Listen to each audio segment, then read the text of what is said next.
Tu es humoriste, journaliste, chroniqueuse, on t'a vu notamment dans Quotidien, on t'a entendu sur France Inter, et autrice d'un très beau livre qui est sorti il y a quelques mois et qui est actuellement posé sur mes genoux devant moi, Que jeunesse se passe. Ce livre m'a accueilli par surprise. En fait, à chaque fois, à chaque page que je le lisais, c'était dans un train. J'étais en train de m'imaginer l'épisode que j'allais faire avec toi. En le lisant, je savais que tu serais à un moment donné face à moi. J'ai manifesté le moment qu'on est en train de vivre en te lisant. Et je trouve que c'est assez beau. Mao, tu es une drama queen. C'est ainsi que s'intitule ton spectacle de stand-up que j'ai vu il y a quelques années. Tu m'avais invitée. Oui. Tu te souviens ? Et j'avais été complètement conquise. J'avais énormément ri, alors que je suis très mauvais public en stand-up. T'inquiète, moi non plus, j'aime pas le stand-up, je comprends. C'est dur parfois. Et là, non, j'ai ri d'un bout à l'autre. Tu arrives à cumuler ton humour très politique, très engagé, très féministe, avec des blagues parfois franchement trash. Pour la petite histoire, tu as eu un podcast intitulé Histoire de merde pendant quelques temps. Tu as fait 5 épisodes, je crois, si j'ai bien vu. Ouais, je crois, 5-6. Où ça parle de caca. Et voilà, c'est pas du tout un affront à ta carrière ni à ton approche philosophique que de qualifier ton humour de parfois un peu trash, mais c'est ça qu'on adore. Et t'es la drama queen, mais t'es aussi la reine du drame. Et je trouve qu'en français, l'expression n'a pas du tout le même sens. Et il y a dans ton roman, même s'il y a beaucoup de blagues et aussi beaucoup de politique, une forme d'intensité dramatique qui n'est pas systématiquement masquée derrière ton humour et tes paillettes, signature. Il y a une gravité philosophique, ontologique. Il y a des questionnements profonds sur la santé mentale à travers ton récit de la bipolarité de ton père, à travers ta réflexion sur l'alcool, sur les drogues, à travers la description de ton rapport à l'institution psychiatrique. Et j'ai adoré le lire, et ça prouve qu'on peut porter des robes à paillettes roses tout en pensant très droit et en écrivant très bien. CQFD, merci pour ça, Mao. C'est pour ça que t'énerves aussi beaucoup les fachos. Mais avant qu'on aborde tout ça ensemble, dis-moi tout. Comment ça va aujourd'hui ?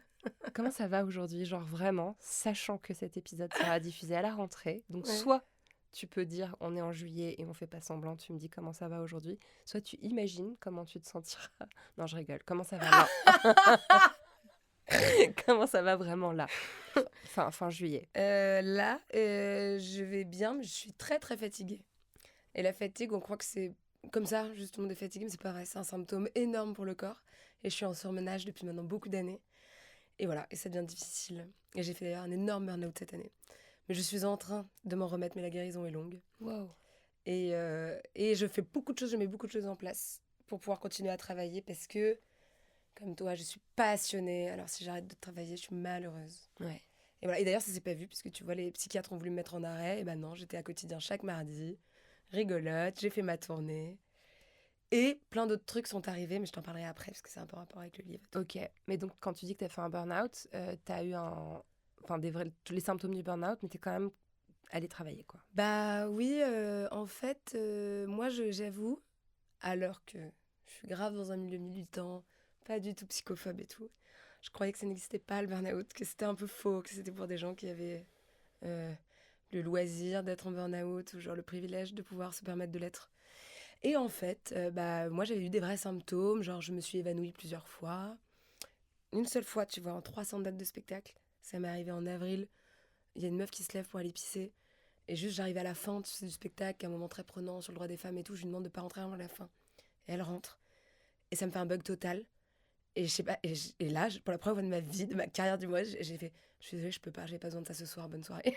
Tu t'es arrêtée avant la fin du spectacle. Rideau, musique, puis je fais le tour et après c'est mes revenus ce que je devais dire, mais en fait je m'en rappelais vraiment pas. T'as eu un trou, C'est quoi. un truc, Mais instinct de survie aussi. Ton corps qui a dit, genre, Ah ouais, mais je peut-être, genre, pouvais plus, stop, en fait, de nouveau j'ai va au l'impression de dodo. m'évanouir. Voilà. Puis bien sûr des pensées très noires, des pensées suicidaires aussi, qui sont le dernier signe un peu extrême du burn-out, parce que dans mon cas, j'ai eu un syndrome dépressif qui est euh, euh, pas un état dépressif chronique comme des gens chez qui c'est très grave tout le temps, c'est une dépression qui est juste un des symptômes de ce burn-out. Et ben non, je suis allée travailler, absolument. Mais j'ai mis beaucoup d'autres choses en pause. Plus d'alcool, plus de drogue. J'ai été très bien suivie par des gens qui ont été très bons conseils. Puis aussi de l'acceptation de la maladie, tout ça, etc. qui est venu par étapes. Ok, ne spoilons pas effectivement l'interview parce que ce qui est aussi surprenant de t'entendre dire que plus d'alcool, plus de drogue, et en même temps pas surprenant quand on a lu le livre aussi et quand on voit les conséquences que cette consommation a pu avoir dans ton existence, c'est que tu apportes une réflexion réelle sur la fête. Dans ce bouquin, c'est vraiment le personnage secondaire, le personnage juste après toi dans le livre, c'est la fête, quoi. Et on voit que ça a pu aussi être un instrument de rétablissement parfois, mais complètement, et de survie. lien et de survie. De survie, et j'ai adoré la façon dont tu l'as amené d'une façon pas du tout binaire, quoi. Non, je supporte plus, moi, les interviews, d'ailleurs, maintenant, de gens qui font de la sobriété et qui sont là. Et en fait, je me rendais pas compte que, en fait, c'est juste que je m'aimais pas. C'est pas vrai. Il y a des gens qui font la fête parce qu'ils s'aiment aussi. Et c'est juste un outil de développement et de survie. J'ai vu une interview de RuPaul qui m'a marqué récemment. J'étais grave d'accord où il dit, mais thanks God for drugs and alcohol, parce que at some point, c'est ta seule façon de survivre. Et ça veut pas dire que t'es malheureux et que tu le vis mal, mais ça va être ta béquille. Il y a des gens comme Becky, tu sais quoi, ils font du pilates sous 50 degrés. C'est pas moins fou en vrai. Ou du crochet de façon névrotique. Alors je trouve que danser sous des boules disco avec des créatures de la nuit, ça devrait pas être moins dévalorisé que d'aller manger des graines. Mais quand je dis ça, on dirait une énorme boumeuse. Que d'aller faire du running sans cesse et faire des marathons. À 28 ans, tu n'as pas besoin de ça, François. Toi, au moins, tu dis running, parce que moi, je dis jogging, et ça fait vraiment bouleuse. Chaque fois, j'essaye de me reprendre. J'allais faire un jogging, non, j'allais faire un run, pardon. T'allais faire un run, mais t'as une appli qui s'appelle Strava. Ah oui, oui. Et je juge pas, mais on dirait quand même dans ma voix, je le fais. Alors, je vois pas pourquoi moi, on me jugerait pour ma façon de dealer avec mes sujets. Et puis même sur la sobriété, là, je vais pas te dire des grandes phrases, parce que je trouve que c'est au jour le jour et que chacun fait comme il a besoin. Voilà, il n'y a pas de méthode. Et toi, tu as un moment là où tu décides de plus boire? J'y arrive pas complètement, mais j'ai beaucoup diminué. Déjà, dans le livre, il y a un moment où tu décides de plus boire d'alcool fort, parce que tout part en couille très fort quand tu bois de l'alcool fort. Donc tu t'en es tenu pendant beaucoup d'années au vin, à la bière, aux choses plus légères. Toujours à ça. Non, ça, j'ai pas changé. Mais là, j'ai vraiment drastiquement bu moins. En buvant moins, t'as moins envie de prendre de substances aussi. Ouais. Donc j'en ai très peu prise. Et surtout, c'est marrant parce que je voyais ma mère hier et je lui parlais de ma période où j'allais voir les alcooliques anonymes. Je disais là, ça fonctionnait pas pour moi, il y a autre chose qui fonctionne pour moi en ce moment. Et elle me disait ouais, mais quand même c'est un endroit hyper sain, hyper chouette. Et je lui disais oui. Et on s'est mis d'accord toutes les deux que chaque tentative est pas du tout un échec. C'est juste une nouvelle marche qui t'amène à la marche ultime où ça va mieux. Voilà, et donc là je suis à une nouvelle marche qui a encore un effort supplémentaire. Mais comme je le veux, c'est pas trop un effort. Et tu as envie d'en parler de la méthode que tu essayes actuellement qui t'aide? Ah bah moi je peux parce que ça peut grave aider des gens. Bah ouais. En fait, de moi-même avec ma volonté, j'ai pas bu et rien pris pendant 6 semaines. Et après l'été arrivant, par exemple j'ai eu un prix SACD, il y a des coupes de champagne.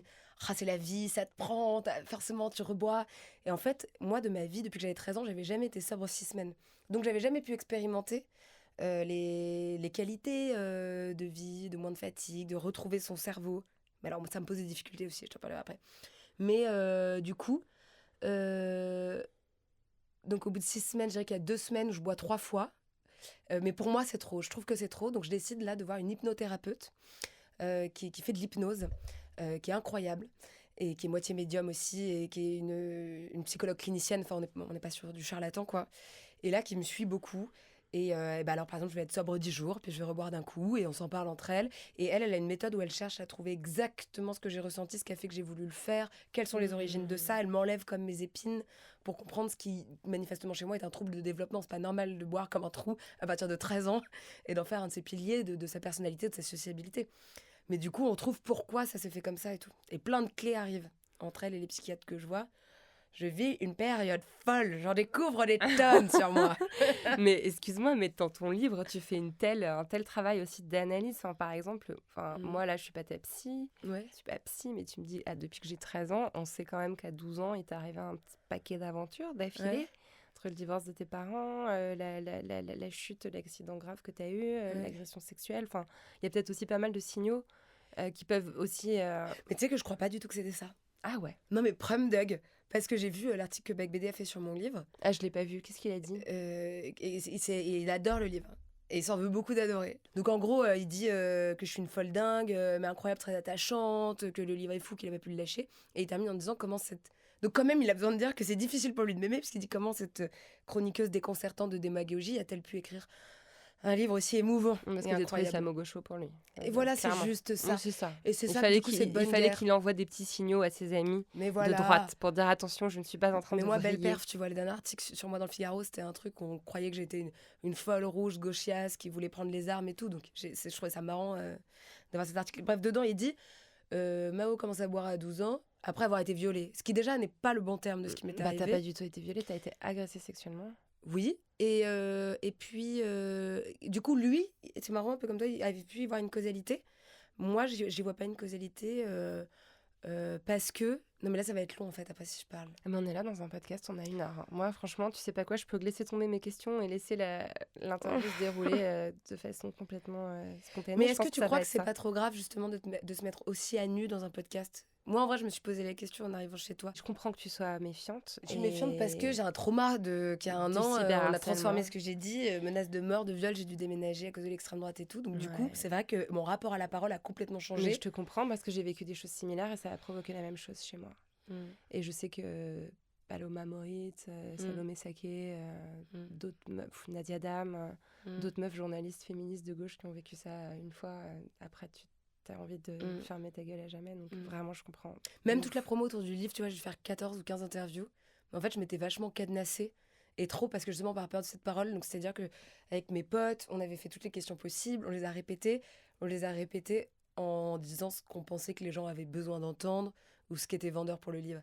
Et au final, je trouve que ça a donné une promo finalement assez lisse, parce que je m'étais beaucoup cadenassée. Alors que dans le livre, tu décadenasses énormément. Bah quoi. ouais, mais je sais pas, on m'a dit, faut jamais parler de drogue, faut jamais...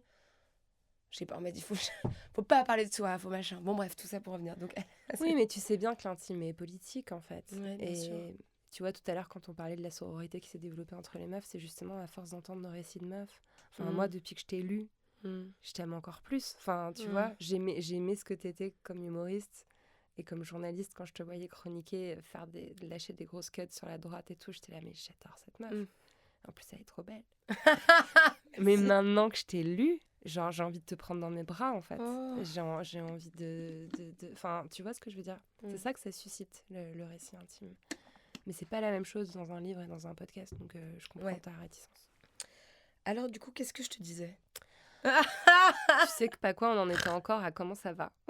Ouais, c'est vrai. Et on en était à... T'as fait un gros burn-out, Ouais. t'as arrêté de boire, t'es en train d'essayer d'arrêter de boire, en tout cas. Ouais. Et ça va mieux. Oui.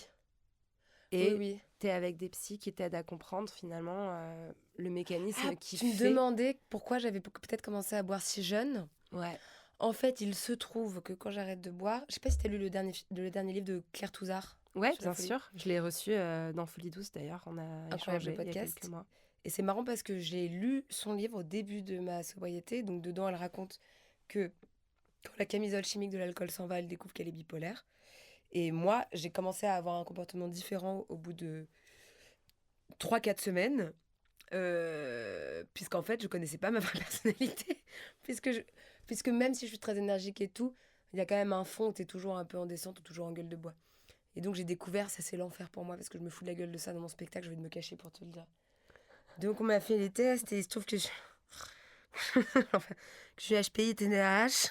Ouais, genre, tell me something I don't know. Ça m'énerve, tu dis ça, parce que tout le monde entend, j'étais là, mais tu savais pas? Je suis là, mais pas du tout, genre 100% pas du tout. Je m'en doutais pas du tout.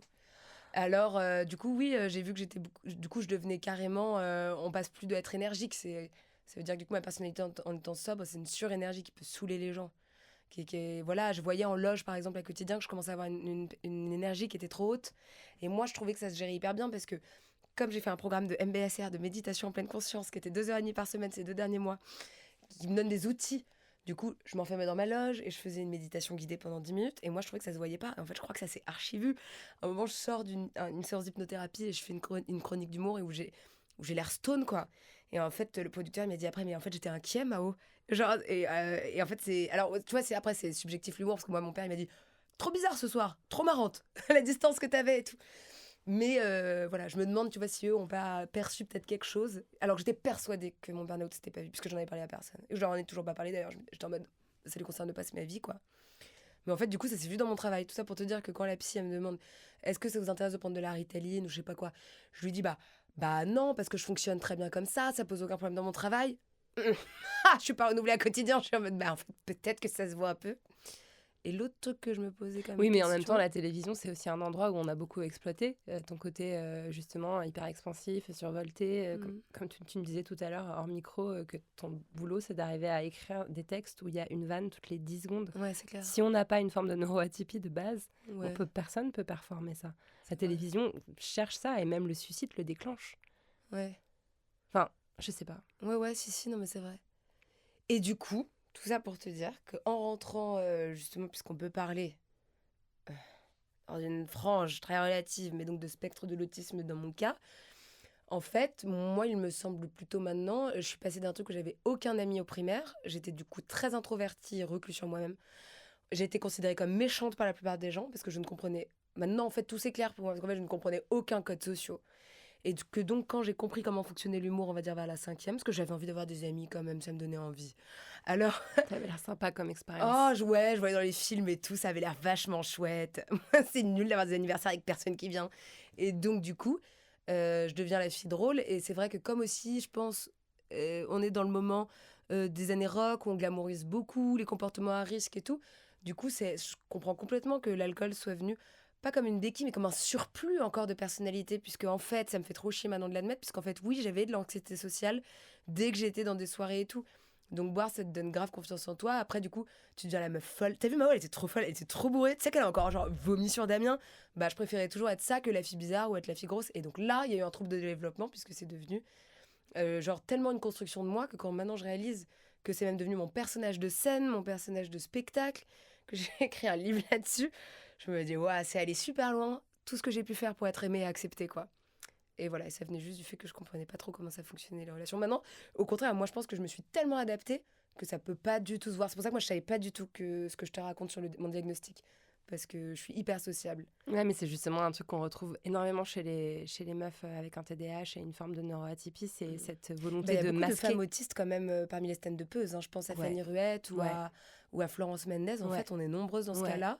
Mais je pensais pas du tout... Moi, j'ai pas du tout les mêmes formes qu'elles. Et je m'étais pas reconnue en les voyant ou en parlant avec elles, tu vois. Ouais, et en même temps, je pense qu'il y a probablement un geste un peu similaire, le fait d'aller sur scène et de dire, de parler fort, de couvrir la voix. En fait, c'est aussi ça, c'est-à-dire que quelque part, ça résout l'anxiété sociale d'aller sur scène, puisque t'as pas besoin d'interagir avec les autres, puisqu'il y a que toi qui parles et tout le monde t'écoute. C'est vrai que je fais très peu d'interactions. C'est pas mal. Non, mais c'est vrai. C'est hyper drôle. Et c'est vrai que tu sais que moi, il y a un seul truc que j'aime dans le fait d'être connue. J'ai pas de truc où j'avais besoin d'être connue dans ma vie, c'est pas ça le souci. Tout ce que je voulais dans ma vie, j'adore créer. Alors juste, il y a un truc génial, c'est que quand tu deviens un peu connue, on t'ouvre des portes, par exemple d'une maison d'édition. Où là, j'aimerais faire une BD, bah c'est plus facile pour être signé, machin. Ça, je trouve ça merveilleux. Parce qu'en plus, tu dessines, ce projet de BD, il traîne dans ton livre dès la page 12, je crois. Et bah, il va se faire. J'ai un rendez-vous dimanche avec une maison d'édition et un autre dans 2 semaines. Et comme j'aurai plus quotidien en octobre prochain, donc ça se verra maintenant sur les écrans de télé, c'est merveilleux parce que j'aurai beaucoup le temps de dessiner et de me retrouver là-dedans. Ça va te faire du bien, je te le garantis. Ah, de ouf. Non, mais et probablement, et je te jure, quand on a un vécu de base de neuroatypie et autres addictions et tout, enfin, je veux dire, je parle vraiment en connaissance de cause, se taper un cyberharcèlement, c'est vraiment un déclencheur puissant de dépression et de décrochage. Enfin, vraiment, la télé, c'est pas possible, en fait. C'est des mais j'ai pas trop été harcelée cette année à quotidien. Très étonnamment, il n'y a pas de shitstorm en mode elle est pas drôle, comme ça a pu arriver pour d'autres titres. Oui, mais on t'harcèle quand t'es visible. Tu vois ce que je veux dire ? Ah oui, ça, bien sûr. C'est parce que t'étais à la télé. Ah, mais bien sûr. Tu vois ? Bien sûr. Mais bon, bref. Donc, je suis très contente, en fait, que tu regagnes de l'espace pour toi et pour ta solitude et pour ta créativité. Je veux dire, t'es artiste, en plus, de base, c'est ce que tu racontes dans le livre. Mais... Ah oui, ce que je veux dire, juste ce que j'aime avec le fait d'être connue sur l'anxiété sociale, c'est que du coup, maintenant, une soirée sur 2, j'ai plus à me présenter. Et en fait, c'est un immense soulagement. Parce que je me dis même que si les gens me connaissent, ils savent déjà que je suis chelou. Ou un peu folle ou vulgaire. Et arriver sans excuse, parce que du coup, ils l'ont déjà vu, je te jure que chez moi, c'est une libération. Je suis là, voilà. T'as pas besoin d'expliquer. Hein ? T'as pas besoin d'expliquer. Ouais. Ça fait du bien. Ou alors, c'est vrai, je le raconte un peu dans le livre, beaucoup pour le coup, de femmes étaient méchantes avec moi parce que je prenais beaucoup de place. Donc d'un coup, tu prends beaucoup de place, alors qu'en fait, j'ai toujours aimé les autres femmes, je les ai jamais empêchées de parler. Et du coup, maintenant, elles peuvent plutôt adhérer au personnage plutôt que ça aille chercher chez elles quelque chose qu'elles sont pas et que ça, en fait, ça les complexe. Et en fait, du coup, elles sont méchantes avec toi. Il y a plus ça maintenant. Mais c'est trop bien. Trop bien. Mais en fait, j'étais en train de penser à un autre truc que je me suis dit en te lisant. C'est que finalement, t'as été aussi vachement adultifiée. Enfin, je veux dire, 12 ans, c'est aussi l'âge du fameux épisode en Thaïlande. Ouais. que tu vas raconter après, je veux pas le spoiler. Mais j'ai l'impression que tu as un point commun avec Claire Touzard, c'est un père diagnostiqué bipolaire. Et j'ai l'impression quand même que dans ton enfance, même quand tu parles du rôle que ta mère a eu auprès de lui, où elle a vraiment, dès l'instant où ils sont séparés, il y a eu une espèce d'effondrement de ton père. Ta mère, elle a apparemment beaucoup, beaucoup tenu hors de l'eau. Et toi aussi, après, tu as pris le relais. Tu t'es retrouvée quand même à être la personne adulte responsable de l'interner quand il en avait besoin. Est-ce que ça t'a pas aussi, quelque part, détourné de tes propres besoins et obligé à être dans une posture de soin de l'autre avant de pouvoir... et même ta propre mère, enfin, je sais pas. Ouais, si. Non, c'est possible. Ça doit être particulier, quoi, de grandir dans un contexte pareil, en fait. Oui, c'est particulier. En tout cas, je dirais que j'ai toujours grandi avec un truc un peu ancré de marche ou crève, quoi, d'être toujours dans l'action et de pas se poser de questions parce que les choses sont pas faciles. On n'a pas tous la même ligne de départ, j'avais pas la même ligne de départ que les autres. Et c'est un truc que je garde tout le temps. Tu vois, l'année dernière, quand j'étais harcelée par l'extrême droite, marche ou crève, bah, j'étais quand même sur le plateau de Quotidien une semaine après. J'ai pas briqué, tu vois, moi, à ce moment-là. Dans la coloc, tu vois, où j'étais harcelée par un dealer et tout, bah, fallait bien continuer à vivre, à être à Radio Nova et tout, donc marche ou crève. Ou là, alors ça m'est peut-être venu, de situations, mes parents m'ont abandonnée, donc du coup, de toute façon, mais alors je sais pas, ça veut dire qu'en moi j'ai les ressources, j'ai de la chance de me dire, donc, tout de suite je cherche une solution, je ne laisse de la place à mes émotions que plus tard. Exemple, juste là pour quotidien, quand je comprends que le vent tourne, c'est même pas quand on m'a encore dit que je vais pas le recommencer une saison, tout de suite, 20 minutes après, j'étais avec ma grande sœur, j'étais avec Shane Van Hoecke au téléphone et Alex Vizorek et pour trouver un taf, et j'étais tout de suite dans la solution. Donc j'avais déjà avancé en fait sur mes autres projets quand ils m'ont vraiment dit non. Et ma grande sœur, elle était grave étonnée. J'étais en mode oui, mais en fait c'est reprendre un contrôle sur ta vie et c'est pouvoir avancer. Et ce n'est que là maintenant depuis 4-5 jours que j'ai juste le vague à l'âme. J'ai pas de rancœur envers eux, ni de colère. J'ai vraiment passé une bonne année. J'inventerai jamais que en fait Yann Barthès il est méchant ou Laurent Bon ou Théodore Bourdeau parce que je trouve que c'est des gens géniaux. Mais j'ai un peu le vague à l'âme. J'ai juste le vague à l'âme. Je suis triste. Pas pour moi, franchement, je suis triste pour des femmes que j'ai aidées, juste. J'étais à Saint-Malo la semaine dernière et ça m'a brisé le cœur. Genre, j'étais dans la rue, il y a une petite fille qui me saute dans les bras, genre 9 ans. Et là, t'es trop belle à la télé et tout. J'étais là, oh, merci, il me dit, on fait une photo et tout. Et après, il y a une grand-mère qui s'arrête, mais je te jure, les larmes aux yeux, genre, elle me fait un câlin, elle était là, merci et tout. Et en fait, j'avais trop de peine parce que j'étais là, bah, vous me reverrez plus. Enfin, en fait, Mais cette si, place, elles vont te revoir. Oui, mais ça y est, c'est fini à la télé grand public. J'ai eu ça 1 an et je trouve que c'est. Et je remercie Laurent Bon parce que c'était important que ça existe aussi, tu vois. Et encore, je reste qu'une femme blanche. Enfin, tu vois, c'est pas la représentativité non plus la plus maximale sur laquelle on peut aller en termes de représentation. Mais au moins, ça faisait du bien. Et T'as je pas suis idée un peu de ce qui déçue pour des t'attend femmes les que 15 prochaines ça années, s'arrête. Mao. Je crois on commence juste à te voir, en fait. Tu te trompes Ah complètement ouais. là-dessus. Après, moi, je me dis, je vais perdre de ma valeur et tout. Putain, c'est vraiment le podcast de la vulnérabilité. Oui, bah c'est le but. Après, je me dis, je vais perdre de la valeur. Non, Ça mais se par trouve, contre, il y a une question les que je gens, ils pose vont à moins m'aimer. toutes mes invités, c'est est-ce que tu arrives à identifier tes émotions facilement? Bah, je crois, ouais. Je suis assez à l'écoute en vrai de mes besoins, de ce dont j'ai besoin de faire. Mais juste le lien corps-esprit, moi, il était fini. En fait, enfin, je vais pas rentrer dans le terme technique du niveau de burn-out dans lequel j'étais, mais qui était le plus gros grave stade. Mon nerf vague, tu vois ce que c'est ou pas? Du coup, il fonctionnait plus. Et mon système neurologique, il est encore en train là de se réparer et tout. Donc, je n'écoutais plus les émotions de mon corps. C'était deux entités différentes. C'était dissocié. Dissocié complètement. Maintenant, là, le lien corps-esprit est en train de se refermer. On est encore grave dans le travail. Je sais qu'il me reste au moins 6 mois, 8 mois de travail. Et j'accepte que ce temps soit long. J'aurais voulu qu'il soit plus court, mais j'accepte qu'il soit long. Et donc, mes émotions, dans le programme de MBSR, qui ne coûte pas cher d'ailleurs, si les gens veulent se renseigner, il y avait, en vrai, une séance assez ludique sur reconnaître ses émotions, avec après le schéma telle émotion, voilà de quoi tu as besoin.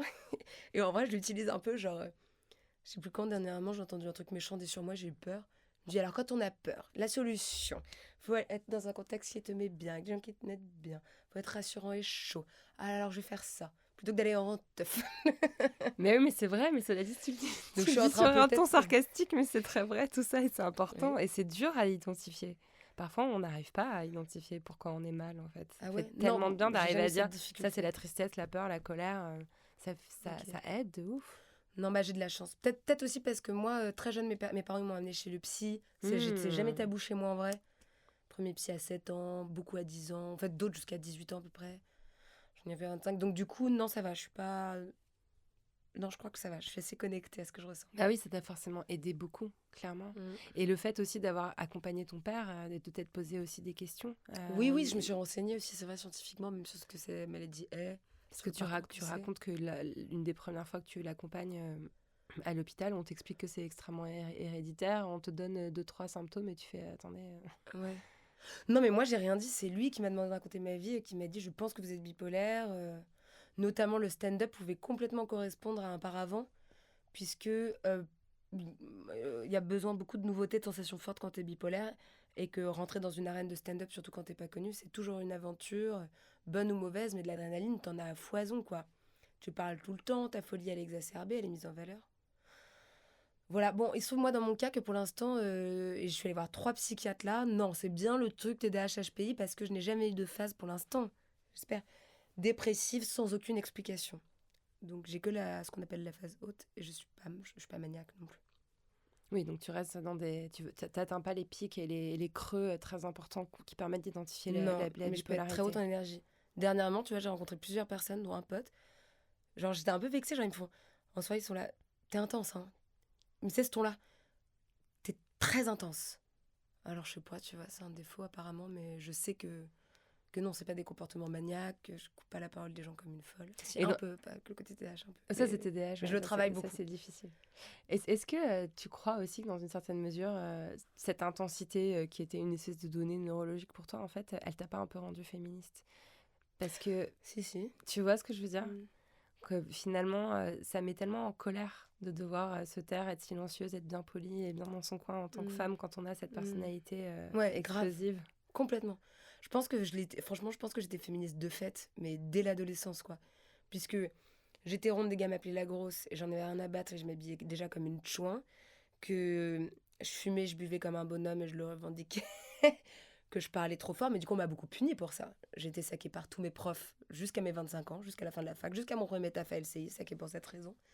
Des qualités qu'un homme aurait, qu'on aurait qualifié de charismatique et de génial, qui chez moi du coup était dérangeante puisque tu sors. Donc en fait, de toute façon, j'étais destinée à devenir féministe puisque de toute façon, on me cassait les couilles depuis que j'avais 8 ans sur ma personnalité. De toute façon, tu cadrais pas, quoi. Voilà, c'est tout. C'est comme un muffin qui dépasse d'un moule et on tape pour que la pâte rentre, mais elle rentre pas la pâte. Et oui, puis ça me fait penser aussi à cette scène que tu décris qui est hyper puissante où en fait, peu après la séparation de tes parents, tes petites filles, tes jeunes ados, pré-ados, et tu sautes dans un bassin. Ah non, j'ai 7 ans. T'as 7 ans. Ouais. Donc c'est là que tu vois les premiers psys. Ouais. Et t'as cette phrase, tu dis, je voulais pas mourir, je voulais simplement désobéir. Oui, mais c'est complètement ça. C'est tellement politique, en fait, de dire ça. Enfin, il y a un côté... il y a une revendication hyper forte là-dedans. Je revendique le droit à sortir des cadres, en fait, et à mais je crois qu'avec la drogue, c'était pareil. Il y a une phrase, en fait, qui a été enlevée, mais par mégarde, hein, pas volontairement, par Robert Laffont, quand j'avais réécrit la fin, où je disais que la drogue, c'était mon endroit, ma lumière, tu vois, et mon endroit noir, mais que c'était surtout ma liberté de casser, mon choix de casser. Là, c'est moi qui décide. Et c'était pareil, parce que je me suis littéralement cassé le dos à 7 ans. Et on a cru que c'était un suicide infantile, alors que pas du tout. C'était juste pareil, avoir la liberté de casser. Il m'y restait au moins ça, tu vois, quand t'es dans un milieu très strict ou toujours restreinte. Ouais, et puis paradoxalement, tu t'es retrouvée aussi, toi qui es donc hyper active, à être corsetée et dans un lit au fond de la classe pendant 2 ans, c'est ça? 1 an. Pendant 1 an? J'étais hospitalisée quelques mois après. Ça a dû être aussi une expérience assez marquante. Bah non, j'aimais trop, tu sais pourquoi? Parce que comme j'étais rejetée et que les adultes m'aimaient pas beaucoup, quand je levais la main, et bah comme je faisais pitié à la prof, elle me donnait la parole, donc moi j'aimais trop. Et comme j'étais un peu harcelée scolairement, bah en fait les gens ils ont arrêté genre de me pousser dans la cour de récré ou quoi, parce que ça se fait trop pas de pousser une meuf en corset. Donc figure-toi qu'en réalité j'ai plutôt aimé cette période. Non mais ta vie, je me suis dit c'est quand même audacieux d'écrire son autobiographie à 30 ans, mais en fait il y a tellement d'éléments que t'as bien fait de prendre un peu d'avance en fait. Genre c'est bon. J'ai jamais voulu dire que c'était une autobiographie, je disais que c'était une autofiction, mais personne n'y a jamais cru à l'autofiction. Il n'y a pas un journaliste qui m'a dit donc dans ce roman inventé, tout le monde est là, donc ton autobiographie. Bah ça se sent que c'est très... il y a un truc quand même qui est faux. Oui, je crois que je t'ai entendu dire le truc grave dans la coloc avec le flingue et tout, c'est ça que t'as inventé? Ah non, ça c'est vrai. Merde. T'as dit le truc le plus grave du livre, je l'ai inventé. Bah que en fait j'invente que je vais tuer le gars dans l'hôpital et ça je l'ai pas tué. Ah ok. Oui, ah oui, t'as pas tué quelqu'un. Et d'ailleurs Laurent Bon pareil avait lu le livre avant qu'on en fasse la pub à Quotidien, il m'avait dit Je suis d'accord que ça, c'est inventé. Ça, c'est la que partie si t'es fictionnelle. en train d'avouer un meurtre dans un livre, Mao, je peux pas te laisser aller en plateau. J'étais là, genre, aucun problème.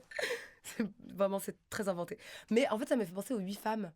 En fait, c'est que je voulais prendre ma revanche parce que j'ai dû me taire pour survivre. Et maintenant que je vois exactement toutes les étapes de mon cerveau dans lesquelles je suis passée, c'est le truc de victime, une fois que la sidération est passée, pour survivre, t'es obligé de te taire et te terrer en attendant de partir. Que la source d'ennui s'en Et aille. justement, quand tu décris cette période de harcèlement, en plus, donc tu vis... Et c'est le Covid en plus, donc c'est horrible, pendant parce qu'il n'y a pas d'espace confinement et extérieur. tout. Et ce que tu décris, ça m'a vachement bouleversée. Tu dis, j'ai besoin d'un nouveau logement. Je rêve d'un endroit, d'un blanc immaculé, d'un lit pareil au mur, d'une pureté chirurgicale. Et ce que tu exprimes là, en fait, donc tu dis que tu dors plus, que tu es complètement angoissée en permanence, que tu manges plus d'ailleurs non plus. Et c'est un espèce de besoin d'internement, de désir d'internement. Et je l'ai verbalisé Ouais. à ma psy. Mais en plus, il y avait autre chose aussi il y a aussi des trucs juste économiques qui sont injustes, mais qu'on connaît tous. C'est que déjà, pourquoi je me suis retrouvée là ? Parce que j'étais précaire, que j'avais pas de parents et qu'il y avait qu'un vendeur de sommeil en fait qui pouvait accepter de pas avoir de dossier et d'être là. Déjà, ça c'est le premier truc. Je trouve que ça pose une grosse question sur celle du logement et des jeunes à Paris. Franchement, juste stop. J'en ai marre qu'on n'encadre pas les loyers. J'en ai marre. Tous, on a fait le jeu d'aller vérifier notre loyer s'il est au-dessus de ce qu'il devrait être. Il l'est toujours. Il l'est toujours. Mais et so what, qu'est-ce qu'on fait, même moi, quoi. maintenant que je suis devenue connue, en fait, la personne qui me loge, et c'est une fille géniale, en fait, il y avait que elle qui acceptait de me loger, tu vois. Bon, bref. Puisque c'est n'importe quoi d'avoir 3 fois le loyer, des garants et tout. En fait, tout le monde n'est pas un fils de millionnaire. Bon, bref. Donc, il y avait ça. Et l'autre question que ça pose, c'est que je ne pouvais pas avoir les soins psychiatriques dont j'avais besoin, puisque je n'avais pas d'argent. Je vivais à ce moment-là entre 500 et 800 euros par mois. Mon loyer était de 500, donc j'ai 300 euros, tu vois, pour le reste. Et en fait, du coup, j'ai eu ma place en CMP, qui sont des unités psychiatriques de quartier. C'est une très grande chance. Mais déjà, la psychiatre qui me prend en charge m'en voulait beaucoup d'être là. Elle trouvait que j'étais pas assez malade pour ça, alors que pourtant, en fait, pour être admis, t'as des entretiens préalables et tout. Donc, il avait été considéré que oui, il fallait quand même me prendre en charge. J'étais là, pourquoi vous êtes là ? J'étais là, mais vous m'en voulez d'être là ? En fait, c'est qu'eux-mêmes étaient en burn-out total, tu vois. Et elle me donne une psy, donc je voyais aussi une psy. Avec cette question, on détermine si je suis bipolaire ou pas. La psy, elle était fantastique. Coupure de budget dans le CMP. Au bout de 3 mois, elle repart à son compte. Et elle me fait le tarif le plus petit qu'elle peut, qui est de 40 euros. Mais pour moi, les 40 euros, c'est trop. Donc en fait, je peux faire que quelques séances avec elle. Et notamment, ce que j'ai pas aimé, peut-être qu'elle voulait pas s'en mêler, mais c'est comme si elle rejetait mes problèmes sur moi. Par exemple, quand le dealer sort son flingue contre moi, je l'appelle au secours, puisque j'appelle, je suis pour les auditeurs avant, et le propriétaire, et la police, et personne ne décide de réagir, ni les autres colocataires, tout le monde s'en fout. Enfin, tout le monde a peur et personne ne veut agir. Et elle, je lui dis, je crois que c'est un peu grave quand même, s'il y a un pistolet dans la coloc et tout. Elle me dit, ouais, c'est un peu grave. Enfin, genre, je sais pas, sans se rendre compte. Personne m'a donné de médicaments, tu vois, je dormais pas. Maintenant, je me dis, comment la psychiatre du CMP a pu ne même pas me donner des anxiolytiques alors que j'étais menacée de mort chez moi, tu vois. Je me dis, c'est ouf. Bref, elle me donnait juste genre de la mélatonine à forte dose. Enfin, mais attends. Et bref, et cette psy, la dernière séance où je vais la voir, en fait, mais moi. bon, si t'étais vraiment pas bien, peut-être qu'il fallait pas te donner des médicaments trop forts non plus, quoi. Non, mais je parle d'anxiolytiques. Enfin, maintenant, là, que j'en prends de temps en temps, enfin, juste, il y a un moment, le cerveau, il peut pas s'aider lui-même. C'est un plâtre pendant un temps donné. Mais donc, je vais la voir et je lui dis qu'il faut me faire interner. Parce que moi, en fait, à ce moment-là, j'allais me suicider. J'étais en train de chercher la méthode, machin. Et en fait, vraiment, elle m'envoie balader comme si j'étais une grosse conne.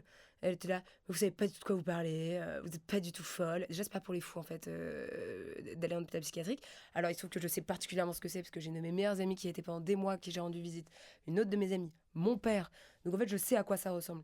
Et si, ça me semblait à ce moment-là très judicieux de m'extraire de cet endroit pour que je puisse me reposer comme une maison de repos et prendre des médicaments. Et en fait, quand elle m'a envoyé chier, je l'ai jamais revue, voilà. Non, mais tu décris très bien à quel point c'est difficile en fait. Et si j'avais eu de l'argent, j'aurais pu me payer un vrai psychiatre aussi, à 100 balles et tout. Ouais. Et je le vois puisque moi, là, cette année, quand j'ai fait mon énorme burn-out, ma psy, elle fait de l'EMDR. Et très vite, je lui ai dit que j'avais l'impression de revoir se passer la situation d'il y a 5 ans. Et elle m'a dit qu'on allait travailler sur les traumas pour que mon cerveau comprenne que c'était le passé. Et notamment, un des premiers trucs qu'elle m'a fait réaliser très vite, c'est que contrairement à l'époque d'avant, je ne suis plus précaire. Puisque c'est vrai, puisque les soins que j'ai depuis 3 mois m'ont coûté au moins 1 200 euros. Enfin, genre, c'est dément ce que coûte la santé mentale. Ouais. Et dans quelle mesure l'écriture, ça t'a aidé ? Ça a déclenché quelque chose ? Je sais, par exemple, que ça t'a permis de mettre au point certaines choses avec ton père, d'obtenir même des pardons. Absolument. J'étais terrifiée à l'idée de sortir mon livre parce que j'étais terrifiée à l'idée que ça coupe des ponts avec ma famille. Mais notamment, je pensais à ma mère et mon beau-père. Mais en fait, je leur ai fait beaucoup de cadeaux. J'ai enlevé beaucoup de choses à leur sujet dedans. parce que j'ai un autre ami qui était édité dans la même maison d'édition qui s'appelle Maxime Muscat, qui a sorti un livre sur la sobriété. Et Maxime, ça l'embêtait aussi beaucoup de parler de l'alcoolisme de son père. Donc, main dans la main, on s'est beaucoup aidé dans l'écriture de nos livres. Et en fait, je l'ai vu et je lui ai dit, je vais pas sortir le livre, en fait, parce que j'ai pas envie de briser ma famille, machin. T'as failli pas le sortir. Bah ouais, bien sûr. C'est pour ça que j'arrêtais pas de dire, est-ce que vous êtes sûr que c'est bien écrit? Elles ont des sons que j'étais en mode, franchement, aucun intérêt. Puis même, ça va, quoi. Enfin, moi, je suis aussi d'accord que ça va, la meuf de 30 ans qui se raconte. Enfin, c'est bon, 2 secondes, tu vois, la paix un peu. Et donc, même si en vrai, ça donne un roman parce qu'il s'est passé plein de trucs dans ma life, mais voilà. Je trouvais ça un peu ridicule quand même.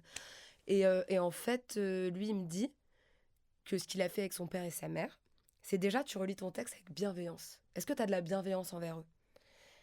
Et donc, j'ai relu, et tout ce qui n'était pas nécessaire au fil rouge de la fête ou en gros des addictions, je l'ai enlevé. Parce qu'en fait, en effet, c'était des revanches. Et puis ce jour-là, il s'est très mal comporté. Elle s'est très mal comportée. Et en fait, c'était pas nécessaire au livre. Donc, par bienveillance, je l'ai enlevé pour eux. Et ensuite, il m'a dit, tu vois les gens et tu leur dis ce qu'il y a dedans pour les préparer. Et si c'est OK avec eux. Et donc, je l'ai fait avec mon beau-père. Et ça, c'était, moi, la discussion qui m'a le plus bouleversée. Parce que c'est un homme, pour moi, à mon sens, qui m'a carrément fait de la torture psychologique. J'avais pas le droit de parler à la maison. Il m'a énormément rejeté. C'était horrible de grandir avec cet homme. Il se trouve que je pense que lui aussi est neuroatypique en réalité. Et que juste, il s'est retrouvé avec la personnalité la plus opposée à lui. Et qu'il n'a pas su gérer voilà, qui j'étais. Et en fait, du coup, je lui raconte ce que je vais dire dedans. Mais quand même, c'est bienveillant. Et en fait, je n'attendais rien. Et là, il s'est excusé pendant peut-être 10 minutes. Et plus que ça, il est même allé loin dans son autocritique de qui il avait été dans sa vie. Et j'ai trouvé ça bouleversant. D'ailleurs, quand il est parti, je suis restée genre peut-être 1 heure atterrée au café. Après, j'ai appelé mes sœurs. Après, j'ai marché pendant 3 heures. Parce que j'ai eu un choc psychologique, en fait, qui disent pardon, qui reconnaissent tout. Il y a des gens qui disent on n'a pas besoin du pardon des gens pour avancer. Dans mon cas, c'est pas vrai. Qui disent c'était de ma faute et t'étais juste une petite fille et j'ai mal agi et je t'explique pourquoi et je t'explique moi mes traumas profonds. Bah en fait, c'était génial. Et moi, je commence à avoir une belle relation avec lui. Et il est même venu à la sortie de mon livre. À la fête de la sortie de mon livre, au Rosa Bonheur, avec des drag queens et des gens à poil partout. Avec mon beau-père, il a fait Polytechnique, il est méga sécoin, c'est pas son monde, tu vois. Et il a fait l'effort pour me soutenir. Ma mère, elle n'était pas là, tu vois, par exemple. Et mon père, alors mon père, c'était différent parce qu'en fait, déjà, on s'aime beaucoup. On a toujours beaucoup parlé, à part des périodes où je trouvais qu'il faisait trop de mal autour de lui, mais c'était beaucoup dû à la maladie aussi. Et en fait, lui, quand il a lu les 30 premières pages, il a trouvé que c'était bien écrit. Et mon père est en fait pas un écrivain raté parce qu'il a jamais finalement été jusqu'au bout d'un livre. Mais il écrit extrêmement bien.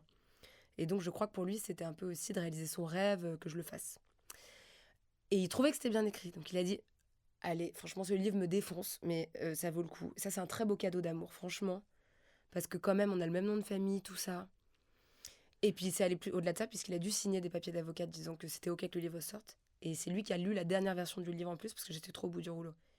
Donc, merci papa. C'était trop bien. Bah, en fait, tu dis que tu le défonces et c'est vrai qu'il apparaît pas forcément sous son meilleur jour, mais en même temps, il y a aussi Mais je dis la vérité en même temps. la tendresse entre vous qui transparaît, quoi. Moi, je suis sûre que c'est grâce à lui que je suis la personne que je suis. Parce que quand j'étais petite, quand même, j'avais l'impression que le monde était contre moi, sauf lui. Alors lui, il me disait que j'étais trop belle, trop intelligente, trop drôle. Bah, du coup, moi, ma mère, par exemple, elle trouvait que du coup, c'était trop la fifi chérie à son papa, que j'étais pourri gâtée par lui. Mais moi, je me dis, mais heureusement que j'ai eu ce socle très jeune qui m'a donné confiance en moi. Oui, puis en plus, tu permets aussi de... Enfin, je sais pas, il y a une espèce de fluidité, en fait, dans les rapports à ton père qui permettent de sortir l'amour, finalement, des gestes. Je sais pas comment dire. Par exemple, donc, il t'oublie littéralement à l'aéroport de Bangkok quand t'as 12 ans, parce qu'il est en phase maniaque. Probablement, il a fumé ou il est drogué ou quelque chose. Il oublie qu'il est avec sa fille. Il rentre à Paris. Tu te démerdes pour rentrer toute seule, c'est chaud. Et en même temps, tu rentres d'Angleterre quelques années plus tard, t'es au bout de ta life, t'as pratiquement plus d'endroit où dormir, t'es vraiment au fond du gouffre psychologiquement, et tu dis attends hop, je viens dormir chez toi, et il me dit évidemment ma chérie, tu viens quand tu veux quoi. Et c'est marrant parce que ces deux gestes, ils ont l'air presque opposés, et en même temps je trouve qu'ils racontent aussi un lien qui est hors norme en fait, qui est atypique aussi comme vos personnalités quoi. Mais très forte, très honnête, on se parle énormément. On se conseille énormément. Ça sert, tu vois, de raconter ces choses-là. Tu te demandais tout à l'heure, ça sert à quoi de raconter ces choses-là, mais le nombre de personnes qui ont des parents bipolaires ou qui ont grandi avec des personnalités atypiques dans leur famille, ça aide en fait que tu mettes ça dehors et que tu le racontes sans... Bah, quand des gens ont des parents difficiles, en fait, ce que je me suis posé la question, je trouve qu'il y a eu un peu une tendance à un moment, que j'entends, mais beaucoup dites de ton parent, genre, est toxique ou un côté toxique, bah tu coupes les ponts. et que je trouve assez ingrat en vrai, et très égoïste. Beaucoup dans le milieu queer, on l'a beaucoup entendu. Non, mais ça, il y a des situations par ouais. contre sur lesquelles je me permettrais pas de parler, parce que je les ai pas vécues et tout. Bon, les situations auxquelles je parle, je pensais pas du tout à des amis, dont des gens très proches de moi qui ont coupé les ponts avec leur famille, ou là, thanks God qu'ils l'ont fait. Ouais. Genre mère toxique qui parle. De trucs, en fait, de filles, moi j'ai eu l'impression parfois qu'ils s'emmerdaient un peu dans la vie, où j'ai eu l'impression que leur drame c'est de pas avoir de drame, et elles me racontaient des histoires de famille où moi je voulais juste rêver que mes parents s'occupent de moi un quart du tiers de ce que faisaient leurs parents pour eux, et c'est là je leur parle plus, et c'est de ça dont je parle. Et en fait, comme j'ai vécu moi sans parler à mes deux parents pendant je dirais 2-3 ans, en fait, c'est juste que là, ça m'a permis vraiment de prendre une décision. Et aussi mon père, on s'est pas parlé pendant plusieurs années, pendant l'adolescence, fin d'adolescence et tout, jeune adulte. Et en fait, moi, j'ai juste réalisé que j'étais plus malheureuse sans le voir du tout qu'en le voyant un peu. Alors, c'est difficile parce que c'est cyclique la bipolarité, t'as quand même l'impression que tout va être de nouveau détruit un jour. Là, moi, les termes de mon père, de mon contrat avec mon père, ils sont simples. C'est tu te soignes, tu prends ton médicament, je reste là. Mais c'est dur pour lui, là, tu vois, il prend du lithium, ça le met un peu down, je sais que ça lui manque son énergie, il peut y avoir la tentation d'arrêter son traitement. Mais par contre, honnêtement, s'il arrête son traitement, je ne reviendrai plus. Pour le coup, ce serait fini. Je pourrais pas le refaire une énième fois. Il y a un autre ingrédient important dans ton livre, comme un pendant aussi à la famille, qui est un peu dysfonctionnelle dans ce que tu décris, et qui est en même temps hyper intéressante et attachante, c'est l'amitié. Qui peut être aussi d'ailleurs dysfonctionnelle à certains moments du livre. Est-ce que l'amitié pour toi c'est un ingrédient qui t'aide dans ton parcours psychique, dans ton parcours de santé mentale? Grave. Non mais tout le temps, franchement. En fait moi j'ai peu d'amis, mais je suis très loyale et fidèle, donc c'est les mêmes depuis 10 ans. Depuis 10 ans parce que à cause de l'alcool j'ai perdu tous mes potes de collège-lycée. Mais tu vois j'ai gardé les mêmes potes pendant le collège et le lycée, on était une bande très fusionnelle. Donc alors c'est un peu spécial du coup, hein, parce que moi je connais plein de gens qui sont encore potes avec leurs potes de lycée. Je suis trop jalouse d'eux. Après je suis toujours meilleure amie avec ma meilleure amie, ça c'est chouette. Mais donc j'ai un peu dû recommencer toute ma vie amicale à 18-19 ans. Mais c'est les mêmes, du coup, depuis 10 ans. Et c'est leur entourage et leurs conseils, ce sont des gens tellement gentils, tellement aimants. Donc je fais rentrer peu de gens dans ma vraie intimité, mais du coup, c'est des gens d'une qualité. Par exemple, tu vois, ces derniers mois, ils ont archi là, été là pour moi. Ils m'ont organisé en secret un week-end, au bout de 5 semaines, pour me féliciter de la sobriété. Voilà, à Fontainebleau, on a fait que des jeux de société, on s'est trop amusé, on est allé à la pistoche. Et c'était trop gentil, quoi, de me faire cette surprise. Je croyais que c'était un week-end avec juste mon amoureux. On ouvre la porte, il y a plein de gens. Enfin, il y a plein de gens, bah non, puisque j'ai 5 amis dans ma vie, donc il y a 4 personnes. Mais tes 5 amis, c'est beaucoup. Oui. C'est génial. Par exemple, tu vois, quand j'ai su ou compris la fin de quotidien, mon meilleur ami, c'était pas une question. Genre, il était en mode, ok, bah je pars de ma réunion, on se rejoint dans une demi-heure à tel endroit. Il est toujours comme ça, tu vois. Enfin, vraiment, j'ai beaucoup de chance. C'est des gens d'une grande intelligence.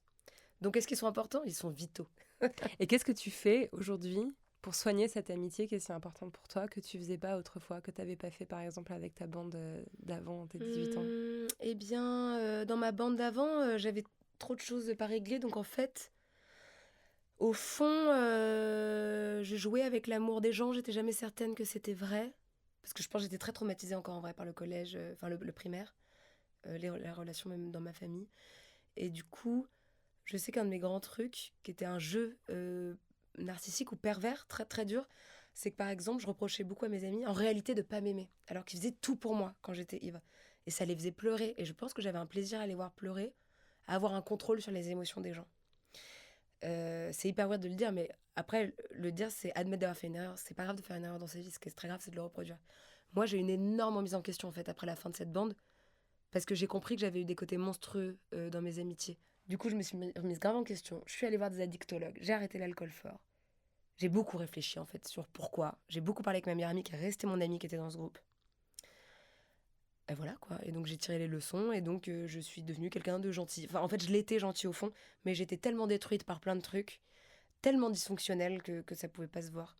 Et je suis beaucoup plus heureuse depuis que je suis juste gentille avec les gens, et enfin, bref. Et ça passe par quoi alors? Parce que il y a des gens qui ne savent pas forcément faire, en fait, entretenir une amitié. Parfois, c'est difficile, surtout quand on a des traumatismes, surtout quand on... Franchement, je trouve que déjà, c'est juste se remettre en question, vraiment, ne pas se faire de cadeaux. Et voir en quoi toi, tu as fauté. Enfin, pour moi, c'est le premier pas. Parce que tu mets le point sur le problème. Pour régler ce problème, bah, moi, je le trouve assez simple à remplir, quoi. Si d'un coup, en fait, tu te rends compte que c'est pas un jeu, l'amitié, et qu'il n'y a pas à ce qui te le prouve à mort, Et qu'en fait, la bienveillance, elle est dans les deux cas. Et que s'ils se mettent en cadre pour toi, bah toi aussi, tu te mets en cadre pour eux. Bah du coup, moi, c'est ça. C'est que mes meilleurs amis, je prends des nouvelles tout le temps. Je suis hyper là pour eux aussi. Je les aime de tout mon cœur. Je les encourage dans tout ce qu'ils font. Enfin voilà, toutes les choses normales, quoi. Ouais, de la bienveillance, quoi. Et de Voilà. l'écoute et de la Ouais. présence. Ouais. Mais c'est trop bien, ça change la vie. Pas d'alcool fort. Jamais. Les scorpions ne buvaient pas de whisky. Vraiment, c'est pas un truc qui nous... Avec le recul, Mao, tu dirais que c'est quoi la meilleure de toutes les thérapies? Bah dans mon cas, la créativité, mais c'est un peu personnel parce que tout le monde n'est pas créatif et c'est normal, tant mieux qu'il y ait plein de gens rationnels qui soient pas dans ça.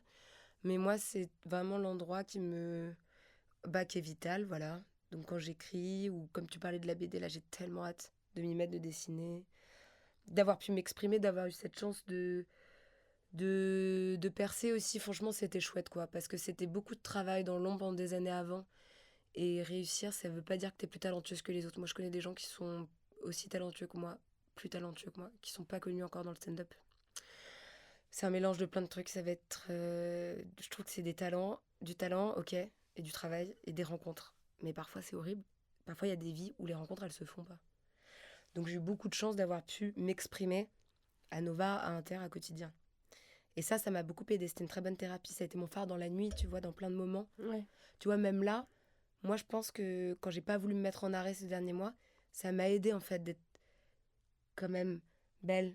Belle parce que maquillée, rigolote, tu vois, à la télé une fois par semaine, ça fait un rendez-vous avec soi-même aussi dans mon cas. Voilà. La deuxième thérapie, beaucoup d'amour. Tout l'amour du monde. Je vous ai des frères et sœurs, faut parler avec eux. Moi, j'ai des sœurs incroyables. Bah, mes parents, voilà, ils sont dysfonctionnels, mais je les aime beaucoup. Je passe des heures à parler avec eux. Faut aller voir des amoureux, des amoureuses, et bien sûr, faut aller voir ses amis. C'est trop beau. Sa grand-mère. Textotez vos grand-mères. Ta grand-mère, elle est tellement géniale. Ma grand-mère, elle est géniale. J'ai deux grand-mères géniales. Il y a celle qui est décédée et l'autre. Les deux sont incroyables. Et alors, celle qui est encore vivante, sais-tu quoi? Elle m'avait jamais vue sur scène, ma grand-mère. Du coup, elle comprenait pas mon métier. Elle a beaucoup fait semblant de pas comprendre. Je lui écrivais des lettres. Elle était là, je comprends pas. Parce que c'est un faux métier. Elle avait très peur que je réussisse pas et tout. Bon, coup de chance, quand enfin je suis à quotidien, elle comprend mon métier. Et donc, elle est venue à Paris pour me voir jouer à l'Européen.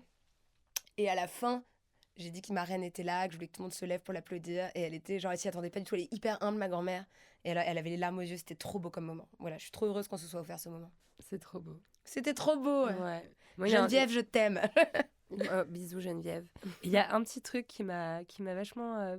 tu le dis au détour d'une phrase, qu'il y a une période où tu dessines des anges sur les murs de Paris en hommage à tes petites sœurs. Oui. J'ai trouvé ça hyper beau. Oui. Et moi, j'ai une espèce de passion pour le street art et pour les graffitis. Et je trouve qu'en fait, l'art qui s'exprime sur les murs, c'est l'art le plus subversif et le plus puissant, au fond. Donc, je sais pas si c'est le plus puissant, mais en tout cas, c'est certain que c'est celui qui n'a pas trouvé d'autre espace que l'espace public. Parce que dans mon cas, c'est vraiment ça. C'est que quand je rate les Beaux-Arts une deuxième fois, en fait, j'en avais vraiment trop marre. Ça dépasse. Et je voulais montrer ce que je faisais. Non, mais c'est pas... Je voulais l'exprimer. Ah, donc bah oui, c'est vrai que je sortais des Beaux-Arts, j'étais en mode, bon, bah, il y a les murs de la ville, quoi. Et mes petites sœurs, ouais, c'est comme elles étaient blondes, elles étaient angéliques. Elles le sont évidemment toujours, mais c'était des archétypes d'enfants angéliques. Et donc, notamment pour les 10 ans de ma petite sœur Charlotte, c'était trop mignon. Je suis allée la nuit devant son école primaire et j'avais fait un énorme gâteau avec un ange au-dessus et avec marqué Charlotte 10 ans et des étoiles. Ça faisait genre 2 mètres sur 1. Et je l'ai collé à la sortie de son école. Oh. Et donc, le lendemain, on était là. Charlotte, tu crois que ça parle de toi? Elle était là, je crois que c'est ma grande sœur et tout. Elle a fait les dessins. Voilà, c'était trop mignon. C'est magnifique. Et elle était trop contente. J'adore qu'on finisse sur cette image. Merci beaucoup, Mao. Merci, Lorraine. Je m'excuse aux gens si j'ai trop parlé. Non, t'as été super. T'excuses pas de trop parler. On a envie de t'écouter. Bon, de toute façon, c'est la première et dernière fois que je raconterai tout sur ma santé mentale. Je ne vais pas le faire avec quelqu'un d'autre et j'en ai marre. Moi, franchement, j'aime plus les podcasts. Forcément, c'est parce que c'était toi qu'évidemment j'ai dit oui. Mais tu comprends, j'en peux plus de me raconter. Ouais. J'ai hâte de donner le micro à d'autres gens. Oui, je comprends. Mais je trouve aussi qu'aujourd'hui, il n'y a pas énormément de podcasts où on écoute. Je trouve que les podcasts, c'est un peu des concours de punchline et de tout le monde s'interrompt. Ouais, c'est vrai. Ah bah, les podcasts d'humoristes particulièrement. Et voilà, c'est moins un podcast qu'un entretien, en fait, où on a le temps. Et je te remercie de m'avoir fait confiance et d'avoir partagé tout ça. Merci à toi, Lorraine.